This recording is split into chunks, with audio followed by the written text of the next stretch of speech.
Assalamualaikum warahmatullahi wabarakatuh. Halo anak-anakku yang soleh dan solehah. Kembali bertemu dengan Bu Indah dalam video pembelajaran. Bagaimana kabarnya? Baik, alhamdulillah ya. Semoga kita selalu dalam lindungan Allah Subhanahu wa Ta'ala. Baik, untuk video pembelajaran kali ini kita akan membahas tentang menjadi pribadi yang amanah dan jujur. Namun sebelum kita memulai, kita berdoa terlebih dahulu. Berdoa dipersilahkan. Bismillahirrahmanirrahim. Ar-Rahmanir-Rahim. Maliki yaumiddin. Iyyaka na'budu wa iyyaka nasta'in. Ihdinas siratal mustaqim. Siratal ladzina an'amta 'alaihim ghairil maghdubi 'alaihim waladdallin. Amin. Baik, cukup. Pada kali ini kita akan membahas tentang menjadi pribadi yang amanah dan jujur. Pada pembelajaran ini,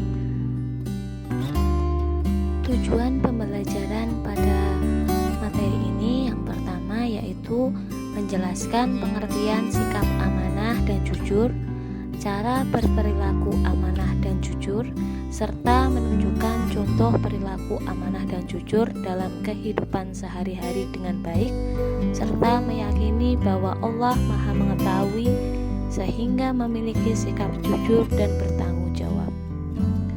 Yang kedua, menemukan hikmah sikap amanah dan jujur dalam kehidupan sehari-hari dengan benar, serta meyakini bahwa manusia akan mempertanggungjawabkan amanah yang dipegangnya di hadapan Allah Subhanahu wa Ta'ala, sehingga termotivasi untuk berperilaku amanah dan jujur. Tahukah kalian apa itu amanah? Ya, amanah secara bahasa berasal dari kata dalam bahasa Arab yaitu amanatan, yang berarti aman, tentram, tenang, dan hilang rasa takut.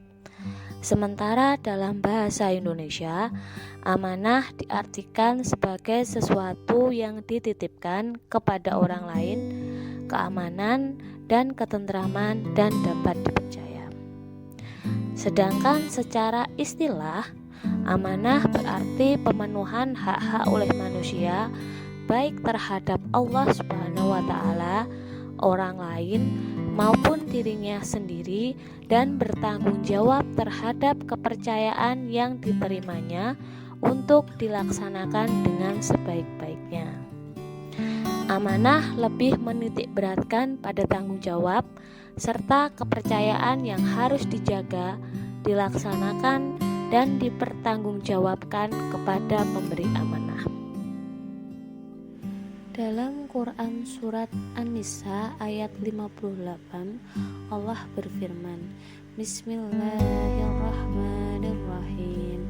Innallaha ya'murukum an tuwaddul amanati ila ahliha wa idza hakamtum bainan nasi an tahkumu bil 'adl.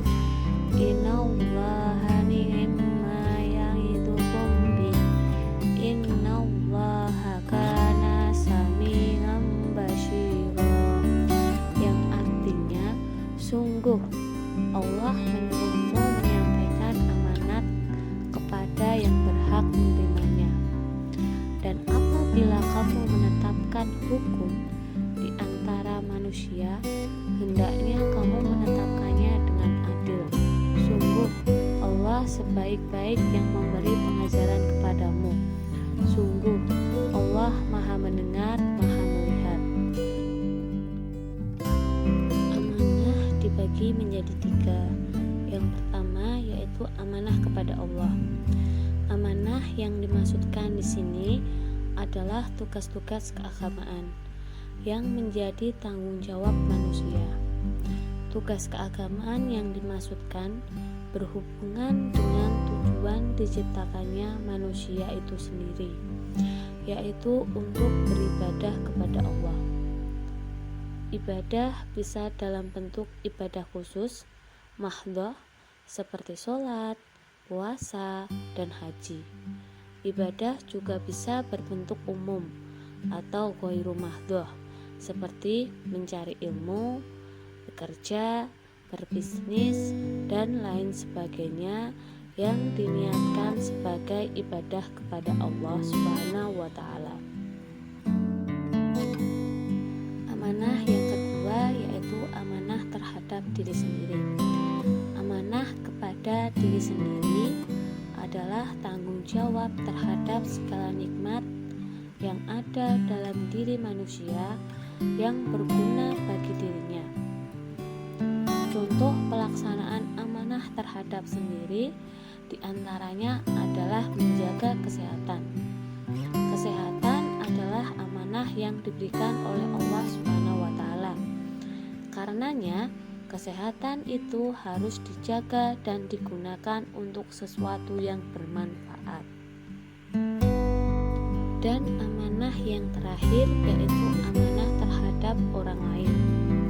Amanah kepada sesama manusia adalah segala sesuatu yang dibebankan kepada manusia dari manusia lainnya, baik dalam bentuk materi ataupun non-materi.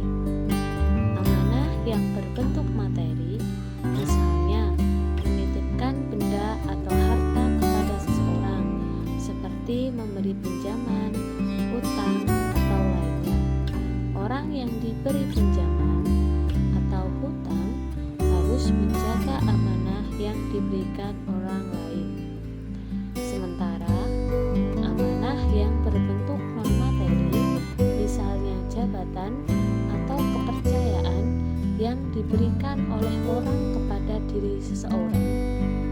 Contohnya, jabatan yang diterima seseorang pada dasarnya merupakan amanah yang harus dituntaskan.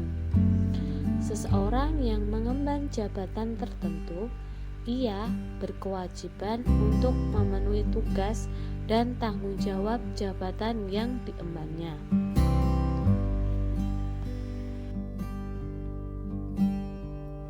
Apakah kalian tahu bagaimana cara berperilaku amanah? Ya, yang pertama yaitu meyakini bahwa amanah merupakan titipan belaka sehingga tidak mempunyai hak untuk memiliki.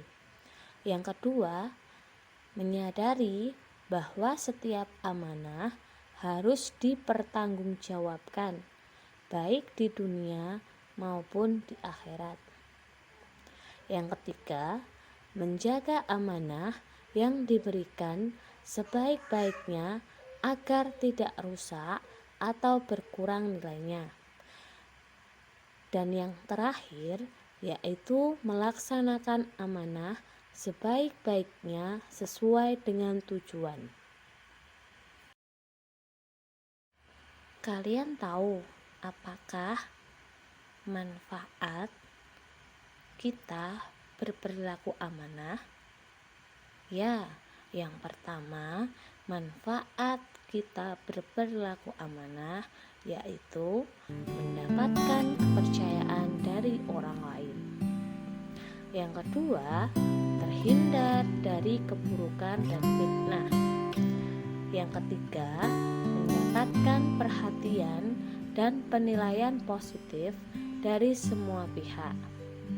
Dan yang terakhir, hidupnya akan lebih tenang dan diterima oleh semua pihak.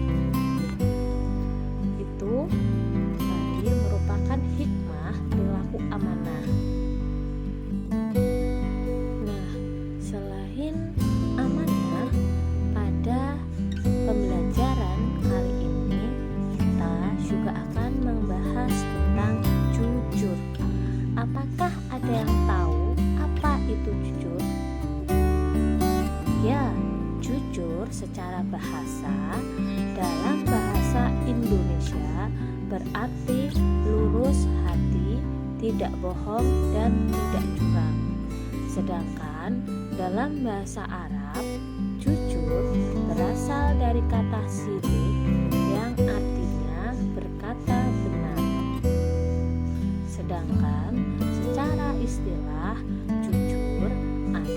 kesesuaian antara lahir dan batin, ucapan dan perbuatan, serta berita dan fakta. Nah, itu merupakan pengertian jujur. Jadi, jujur itu adalah kesesuaian antara apa yang kita ucapkan dengan yang kita lakukan. Dalam Quran surat At-Taubah ayat 119, Allah berfirman, Bismillahirrahmanirrahim. Ya ayyuhalladzina amanu taqullaha wa kunu ma'as-shodiqin. Yang artinya, wahai orang-orang yang beriman, bertakwalah kepada Allah dan bersamalah kamu dengan orang-orang yang benar. Nah, dalam surat At-Taubah ayat 19, Allah menjelaskan bahwa Allah memerintahkan kepada orang-orang yang beriman untuk melakukan perbuatan yang jujur. Dalam berperilaku jujur terdapat nilai-nilai kejujuran. Apa saja nilai-nilai kejujuran tersebut? Yang pertama, kepatuhan kepada Allah. Yang kedua, ketaatan pada perintah Allah. Yang ketiga, terbuka, lugas, dan apa adanya. Yang keempat, tidak ada rekayasa.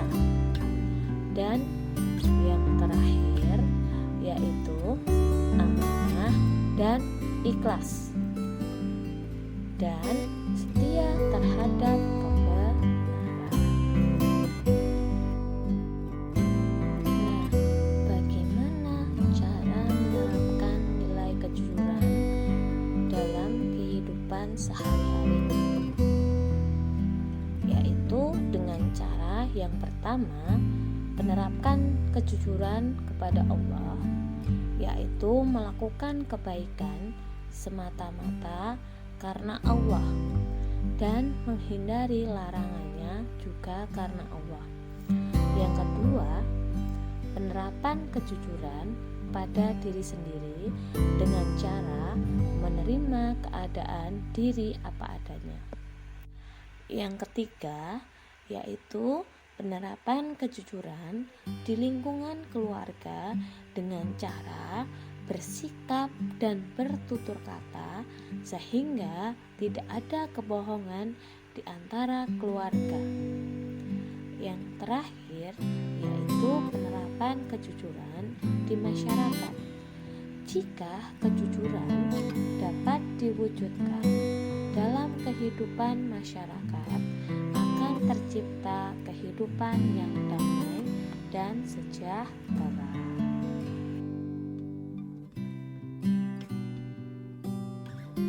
Kejujuran terbagi menjadi 4. Yang pertama yaitu jujur dalam hati. Ketulusan hati dalam melakukan suatu perbuatan sehingga perbuatan yang dilakukan sesuai dengan niat dalam hatinya. Yang kedua, jujur dalam ucapan. Keselamatan manusia tergantung pada kemampuan menjaga lisan. Jika seseorang berkata jujur, maka kepercayaan dari orang lain akan didapatkan. Yang ketiga, yaitu jujur dalam penampilan. Penampilan apa adanya, bersahaja, dan sesuai kenyataan dirinya lebih berarti karena yang demikian itu adalah kejujuran. Dan yang terakhir yaitu kejujuran dalam bermuamalah. Untuk membangun kebersamaan yang saling memberi manfaat, hendaknya umat Islam menjaga kejujuran dalam bermuamalah dan menghindari dusta di antara sesama, karena berbohong akan merugikan semua pihak. Coba kalian berikan contoh jujur dalam kehidupan sehari-hari. Yang pertama, saat diperintah ibu membeli minyak atau kebutuhan pokok lainnya di warung, sebagai anak yang jujur, semua uang sisa kembalian diberikan kepada ibu. Yang kedua, mengerjakan tugas yang diberikan bapak ibu guru dengan penuh tanggung jawab. Yang ketiga, tidak menyontek saat ulangan. Yang keempat, melaksanakan piket sesuai jadwal. Yang kelima, mentaati tata tertib sekolah. Yang keenam, bertutur kata yang benar kepada semua orang. Yang ketujuh, jika bersalah mau mengakui kesalahannya. Dan yang terakhir, tidak melakukan korupsi. Mungkin itu yang dapat Ibu sampaikan pada pertemuan kali ini. Apabila ada kurang lebihnya, Ibu minta maaf. Akhir kalam, wassalamualaikum warahmatullahi wabarakatuh.